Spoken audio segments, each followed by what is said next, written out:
Love Serye TV. Echoes of Love Betrayal. Tunghayan na po natin ang ika-11 bahagi. Mommy! Mommy! Pilit na kumakawala ang 14 na taong gulang na si Lay mula sa mga lalaking hawak ang magkabilang braso niya. Payapa at masaya silang naghahapunan ng kanyang ina sa maliit na apartment nila. Nasunduin sila ng tauhan ni Mr. Zeng, ang bagong employer ng kanyang ina. Isang 61 taong gulang na Chinese na lumpo at nagagalak na lang na mabuhay kahit nasa wheelchair. Private nurse ang mami niya ng matanda. Walang asawa si Mr. Zeng at ang 4 na anak ay nasa ibang bansa.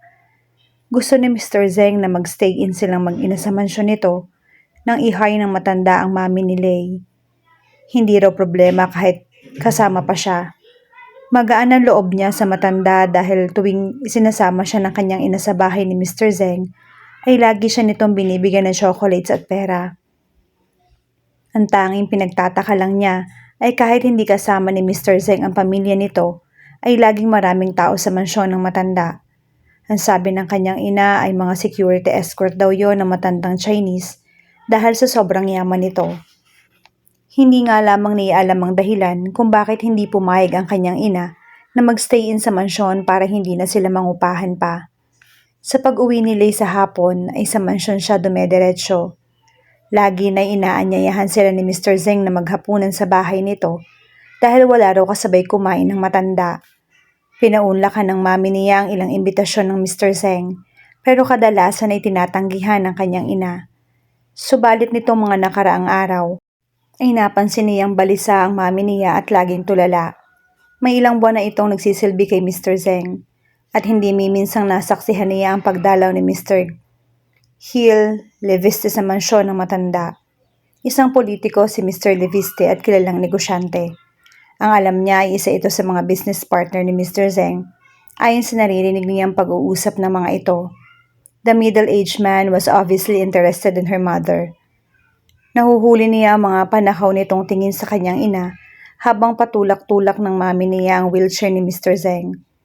Ganoong klase ng tingin ang ipinupukol na naging mga manliligaw sa kanya ng ina. At the age of 39, Celine looked 10 years younger. Hindi na nakita ni Lay ang kanyang ama at hindi rin nagkusa ang mami niya na sabihin sa kanya ang tungkol doon. Ang sabi lang ng mami niya ay hindi nito alam kung nasaan ang kanyang ama. Naghiwalay ang mga magulang niya at hindi alam ng kanyang ama ay pinagbuntis siya ng kanyang ina. Once she asked for his name. Jack, what was she said? Banyag ang pangalan. Isang estranghero na sa pangalan lang niya nakilala. Pero ni minsan ay hindi nawaglit pa sa isip niya ang pagkakakilan lang iyon. Kaya naman hindi nagustuhan ni Lay ang napapansin niyang interes ni Mr. Leviste sa kanyang ina. Sinabi niya iyon sa mami niya. At sobrang relief ang naramdaman niya nang sabihin nitong wala nang balak ang mami niya na pumasok pa sa isang relasyon. Isa pa ay pamilyadong tao ang politiko. Hindi gawain ng kanyang ina ang manira ng pamilya. Pero naging mahirap ang sitwasyon na magsimulang bumisita si Mr. Leviste sa apartment nila. Tahasang niligawan nito ang mami niya at ang kaisa-isang taong inaasahan niyang tutulong sa kanila na si Mr. Zeng ay ang nagmistulang naging bugaw na pinagtulakan ng ina niya sa politiko. At ngayon nga, ay sapilitan silang dinala sa mansyon ng tauhan ng matanda. Pagdating nila doon, ay nakangiti si Mr. Zeng. Isang ngiti ng taong nakahandang maningil ng pagkakautang. Sorry, kid. Negosyante ako. Binayaran ko ang utang ng mami mo sa ospital kung saan siya dating empleyado. Kapalit ng pagtatrabaho niya sa akin bilang private nurse. Alam ni Lay ang bagay na yon.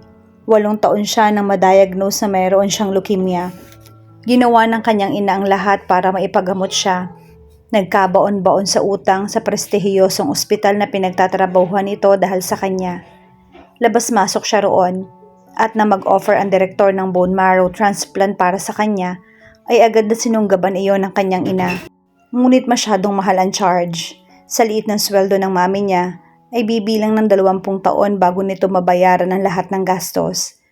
Kahit gusto nito mag-resign para humanap ng ibang malaking pagkakakitaan, ay hindi nito nagawa dahil pumirma ang kanyang ina sa isang kontrata. Kaya naman hindi masisisi ni Lay ang kanyang ina Nagmagdesisyon itong pagkatiwalaan si Mr. Zeng. Ngayon ay huli na para pagsisihan ang lahat. Anong gagawin niyo sa mami ko? Nag-aalalang tanong niya. Ngumiti ang matanda. Well, I found a way para makabayad siya sa akin ng buo at may interes pa. Sinagot ng kadarating ng mga lalaki ang tanong sa isip niya. Dumating si Mr. Leviste kasama ang ilang tauhan nito. Nasaan yung reward ko, Mr. Zeng? Bungad-angad ni Mr. Leviste. In the master's bedroom, Hill. With this deal, you're going to give me your assistance regarding my consignments here in the city. Gusto kong malayang maipasok yung negosyo ko dito sa lungsod, legal man o illegal. Huwag kayong mag-alala at may kape tayo sa taas. Sisiguruhin kong walang magiging sabit sa mga magiging transaksyon natin. Bago ito tumungo sa kwarto ay dumako ang tingin nito kay Lei. Isang nakakalokong ngiti ang iniwan nito at nagawa pang hagurin ang buhok niya. Tinabig ni Lei ang kamay ng Ginoo at tiningnan ito ng masama. Don't you dare touch my mom. Tumawa ito. Mapapasa akin ng mami mo ngayong gabi at wala kang magagawa para pigilan pa ang bagay na yon. No, no. Nagpupumiglas siya sa pagkakahawak ng tauhan ni Mr. Zeng. Mommy, mommy. Subalit walang magawa ang payat at maliit na bata.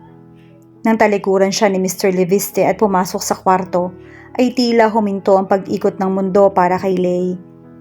Kusang nalaglag ang kanyang luha at halos masiraan siya ng bait nang maririnig ang pagsigaw at pag-iyak ng kanyang ina sa loob ng kwarto. Mommy? Ma? Halos mamamaos sa kakasigaw pero hindi niya nakuhang huminto. Kung hindi siya sisigaw ay maririnig niya ang nangingibabaw na takot sa boses ng kanyang ina. Kung hindi siya mag-iingay ay mababaliw siya sa pumupunong pag-iyak ng babaeng nagluwal sa kanya, na nanunuot sa tenga niya kahit gustong-gusto niyang mabingi. Nagwala siya at umiyak. Pilit na binabaklas ang pagkakadaklot ng malaking kamay sa payat na braso niya. Ma! Ma! Pagsikaw niya sa huling beses. Wala nagawa si Lei. Naramdaman niya ang pagiging helpless sa unang pagkakataon. Kung gaano siya kahina at kaliit, sa kailupit na daigdig na kanyang ginagalawan. Kung gaano kasakit ang katotohanang sadyang may mga taong likas na makasarili at handang gumawa ng masama para sa imbot na pagnanasa at kasakiman. Mula na mangyari yon ay hindi na naging normal pa ang buhay niya. Ikinulong sila ng mami niya sa mansyon ni Mr. Zeng. Matapos gawa ng masama ng demonyo ang kanyang ina, ay halos madurog ang puso niya. May mga pasa ito sa katawan. Pero hindi ito nagpakita ng dalamhati sa harap niya. Siya pa ang niyakap nito at inalo. Humingi ito ng tawad sa kanya. She said that she was sorry because she had to witness that. Banayad na ibinulong nito na magiging maayos din ang lahat. Na magiging okay sila. Nagagawa ito ng paraan. Subalit hindi natupad ang sinasabi ng mami niya. Ilang buwan ang lumipas at isang Black American ang sumundo sa kanya sa bahay ni Mr. Zeng. Natatandaan niya ang lalaki. Isa ito sa mga bodyguard ni Mr. Leviste. Tinatawag itong Conrado ni Mr. Zeng.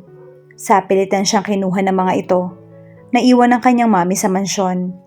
Kung gusto mo pang abutan ng mami mo ng buhay, sundin mo lahat ng ipapagawa sa iyo ni Conrado. Iyon ang una't huling sinabi sa kanya ni Mr. Zeng ni hindi siya nakapagpaalam sa kanyang ina. Dinala si Lei ni Conrado sa bahay ni Mr. Leviste na kumakandidato bilang mayor na mga panahong iyon. Walang emosyon nang humarap siya sa mag-asawa, ngunit umahon ang pamilyar na pagkamuhi nang masilayan niya ang mukha ng demonyo nagpahirap sa kanyang ina. Susugurin niya sana ito at kakalmutin sa mukha, subalit naagapan siya ng bodyguard nito. Huwag ka masyadong mainit, bata. Baka nakakalimutan mong hawak namin ang buhay ng nanay mo. You need to learn how to be a good girl, Lei, or else your mom will suffer the consequences. Ani Mr. Leviste. Mariing nakagat niya ang ibabang labi. Pinipigilan ng sariling galit. Tumulo ang luha niya habang nagtatagis ng mga bagang. Lumapit sa kanya ang ginang na nahulaan agad niyang asawa ni Mr. Leviste. Nakaarko ang mga kilay nito habang matamang nakatingin sa kanya. Is she the kid? Hindi nakapiyok si Mr. Zeng nang hingin ko sa kanyang bata. We're going to use her for the time being. Hindi ko pwedeng iharap ang anak nating si Alice sa mga tao sa ganoong kalagayan niya. Habang nasa rehabilitation center siya, ang itatayo sa pwesto niya ay si Lei. Tutal hindi pa natin maipapakilala sa media ang bata na pinalabas nating nag-aaral sa ibang bansa. Napaigig si Lay nang biglang itaas ng ginang ang baba niya. Ibinalig nito sa magkabilang gilid ng mukha niya. Pwede na, mataray na pahayag nito. Tumawa si Mr. Leviste. Maganda siyang bata. May interes na tinitigan siya nito mula ulo hanggang paa. She will surely look splendid in 5 more years. Hinampas ito ng asawa. Don't you dare. Kung mambababae ka, siguraduhin mong yung hindi masisira ang reputasyon ng pamilyang to. Magwawala ako kapag lumabas sa media ang mga kabulastugang pinaggagawa mo. Hindi mangyayari yon. Hindi ako gagawa ng kalokohan sa sarili kong bakuran. Inakbayan nito ang asawa. Nang muling bumaling si Mr. Leviste sa kanya, seryoso na ang mukha nito. From now on, you are not Lay. You are now Eliza Leviste, ang kaisa-isang unika iha ng mga Leviste. Hindi tinangkang iiwas ni Lay ang mga mata. Wala siyang maramdaman takot. Gustong bumaligtad ng sikmura niya dahil sa matinding galit. Tumatak sa isip niya ang mukhang iyon. Ang anyo ng demonyong sumira sa buhay niya at ng kanyang ina. Tinandaan niya ang araw na yon. Ang araw na napalitan ng pangalan at pagkatao niya. Ang araw na ipinangako niya sa sarili. Sa mga sariling kamay niya mismo magwawakas ang buhay ni Mr. Leviste, ano man ang mangyari. Si Lay ang gumanap bilang Eliza Leviste mula noon. Nabubuhay sa kasinungalingan at banta ng kamatayan. Pinilit niyang maging matatag para sa pag-asam ng pusong balang araw ay magkakaroon siya ng pagkakataong saksihan ang pagbagsak ng mga taong nagpalasap sa kanya kung gaano kalupit ang buhay sa mundong ibabaw. Napasinghap si Eliza nang bumangon siya. Marahas ang paghinga niya nang ilibot ang paningin sa paligid, kasabay ng pag-aakala kung ano ang nangyayari sa kanya. Dan, bulong niya. Lumunok siya, tutop ang dibdib sa sobrang bilis ng tibok ng puso niya. Matapos mapanatag ng kaunti ay bumaba siya mula sa kama. Hindi pamilyar sa kanya ang kwartong kinaroroonan. Ang huling natatandaan niya ay ang encounter niya sa isang hindi kilalang lalaki na alam kung ano ang kanyang sikreto, ang kakayahan niya at kung sino siya. Sa kanan niya yun iisipin. Isang tao lang ang gusto niyang masilayan ng mga sandaling iyon. Dan, paglabas niya ng kwarto ay nakita niya ang binata. Hubad baraw ito at nakatayo malapit sa bintana habang binebendahan ng braso. Natigilan si Eliza. Nang kumurap siya ay kusang nalaglag ang luha niya. You are okay? Wala siyang inaksayang sandali nang tinakbo niya ang direksyon nito at dinamba ito ng yakap. Tumumba silang pareho sa sahig. Nasa ibabaw siya habang mahigpit na nakakapit sa binata. Hey! Alam niya nasaktan si Dan sa ginawa niya pero hindi niya napigilan ang sarili. Bugso ng pananabik at saya ang nagtulak sa kanyang damhin ng katawan nitong magpapatunay na naraw nito sa harap niya. Buhay at humihinga.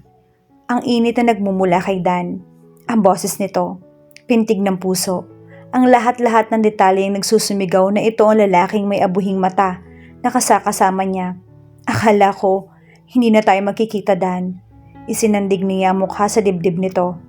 I was scared. Akala ko naranasan ko na yung pinakatatakutan na sitwasyon sa lahat. Pero hindi pala. Sa unang pagkakataon, natakot uli akong mamatay, Dan. Napaiyak siya habang nanginginig. Eliza, nag-aalinlangan tinanggal nito ang mga braso niya na nakapulupot sa leeg nito. You need to rest some more. No. Hindi siya pumayag na mahiwalay sa binata. Lalo niyang hinigpitan ng pagyakap at ipinagsiksikan ang sarili rito. Bodyguard kita. Kung gusto mong maramdaman ko yung seguridad, ikaw mismo ang nagparamdam sa akin noon. Huminga ito ng malalim. Lagi mong ginagamit ang pagiging bodyguard ko para pasunurin ako sa gusto mo. Pero kahit hindi mo to gawin ngayon, Eliza, titiyakin kong walang makakapanakit sa'yo. Hanggang humihinga ako. Dumako ang kamay nito sa ulo niya. He gently patted her head. Buong suyo siya nitong niyakap. You are now safe. Tumango siya. Yes, pumikit siya at ninamnam ang pagkakataong kapiling niya ang nilalang na nagpabatid sa kanya na may karapatan pa rin siyang mabuhay, na gusto niyang mabuhay. Dan, kulang to. Ha? Tinaas ni Eliza ang kanyang ulo. Gusto niyang pagmasdan ng mukha ni Dan, partikular ang kulay ng mata nito. I've never been curious about a man in my whole life. Pakiramdam ko kapag hindi ko to ginawa, hindi ko nabibigyan pa ng Diyos ng pagkakataong maramdaman uli ito. At pagsisisihan ko yung habang buhay. Hinaplos sa mga daliri niya ang makinis na pisngi ng binata. Dan, can I kiss you right now? Naramdaman niya ang paninigas ng katawan ng binata. Umawang ang mapupulang labi nito at kumurap ang mga mata. Tila hindi makapaniwala sa sinabi niya. Hindi na niya hinintay pang tumanggi si Dan. Hindi na rin niya hinintay ang isip niyang analisahin ang kabaliwang sumasagi sa kanya para magkaroon ng lakas ng loob na isatinig ang mga bagay na yon. Maaaring dahil sa takot, pag-aalala o kung anumang emosyon na namamahay ngayon sa dibdib niya, kaya niya yun nasabi. Wala na siyang pakialam pa. Kailangan niya si Dan. Yun lang ang tanging bagay na mahalaga. Sa loob ng ilang segundo, lumapat ang mga labi ni Alyssa sa labi ni Dan. Sinunod niya ang udyok ng puso. Hindi mapatawarang luwalhati ang nadama niya sa pagkakalapit nilang iyon. The kiss was like a magic spell that expunged everything away. Her fears, her troubles, her sorrow. Ang peking pagkatao ni Alyssa Leviste ay unti-unting natitibag. Hindi siya si Alyssa sa pagkakataong yon. She was just a normal lay who found her first love in her gorgeous and enigmatic bodyguard. Right, she loved him. She loved Dan. Unconditionally, wholeheartedly.